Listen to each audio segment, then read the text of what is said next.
गुरुजी चरण स्पर्श। खुश रहिए। मेरा एक निवेदन है, मैं पेशे से वकील हूँ। हाँ। और मेरे पास जो भी केस आते हैं वो गलत करके आते हैं। ठीक है। किंतु मेरा करते हुए कि उनको बचाना है। अच्छा। तो मुझे कोर्ट में बहुत झूठ बोलना पड़ता है। जब जाके उनको बचाता हूँ तो इसका पाप किस पे आएगा?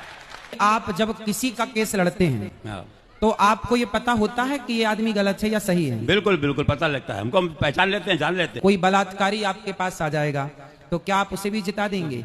बिल्कुल बिल्कुल, हमारा पैसा ही है ना यही।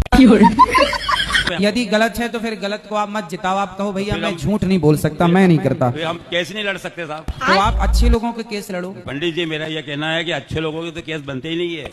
बात तो सही है।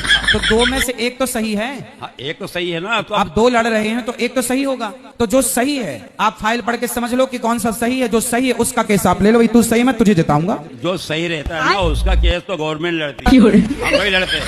वो सरकारी वकील लड़ता है, हम तो उनके केस लड़ते हैं। जो हमारे पास आता है प्राइवेट उनके केस लड़ते हैं, उनको बचाते हैं हम।